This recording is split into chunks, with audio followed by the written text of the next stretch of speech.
ಭಾರತದಲ್ಲಿ ಸೈಬರ್ ಕ್ರೈಮಿಗೆ ಜನರು ಕಳ್ಕೊಂಡಿರುವಂತಹ ದುಡ್ಡು 24,000 ಕೋಟಿ.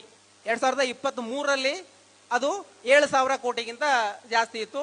ಸೊ ಅದು 24ರಲ್ಲಿ 24,000 ಕೋಟಿ ಆಗಿದೆ.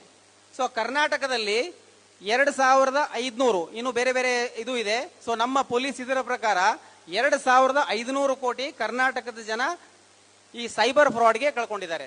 ಮತ್ತೆ ಇದು ಏನು ಗೊತ್ತಾ, ಈ ಫಿಗರ್ಸ್ ನಾನು ಹೇಳ್ತಾ ಇದ್ದೀನಿ, ಇದೆಲ್ಲ ರಿಪೋರ್ಟೆಡ್ ಕೇಸಸ್. ಇದು ಏನ್ ಹೇಳಿ, ಯಾರು 1930 ಎಲ್ಲರೂ ನೆನ್ಪಿಟ್ಕೊಳ್ಳಿ, ಸೈಬರ್ ಫೈನಾನ್ಸಿಯಲ್ ಫ್ರಾಡ್ ಆದಾಗ ಯಾರಿಗೆ ಕೂಡ ನೀವು ಪೊಲೀಸ್ ಸ್ಟೇಷನ್ಗೆ ಬರೋದು ಒಂದು ಅರ್ಧ ಗಂಟೆ, 1 ಗಂಟೆ, 1 ದಿನ ಬೇಕಿದ್ರೆ ಲೇಟ್ ಆಗಲಿ, ತೊಂದರೆ ಇಲ್ಲ.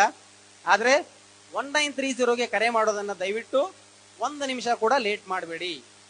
ಸೊ ಅದರ ಉದ್ದೇಶ ಏನು ಅಂತ ಹೇಳಿದ್ರೆ, ನೀವು ಎಷ್ಟೇ ಹಣವನ್ನ ನಿಮ್ಮಿಂದ ಫ್ರಾಡ್ ಆಗಿರ್ತದೆ, ನೀವು ಯಾವುದೋ ಅಕೌಂಟಿಗೆ ಟ್ರಾನ್ಸ್ಫರ್ ಮಾಡಿರ್ತೀರಿ ಅಂತ ಹೇಳಿದ್ರೆ, ಸೊ ಆ ಒಂದು ಮನಿ ಟ್ರಯಲ್ ಅನ್ನ ನೆಕ್ಸ್ಟ್ ಯಾವ ಅಕೌಂಟ್ಗೆ ಹೋಗಿದೆ, ಅಲ್ಲಿಂದ ಯಾವ ಅಕೌಂಟ್ ಹೋಗಿದೆ, ಆ ಅಕೌಂಟ್ಗಳನ್ನ ಫ್ರೀಸ್ ಮಾಡಲಿಕ್ಕೆ ಸೊ ನೀವು ಬೇಗ ರಿಪೋರ್ಟ್ ಮಾಡಿದ್ರೆ ಬೇಗ ಸಾಧ್ಯತೆ ಆಗ್ತದೆ.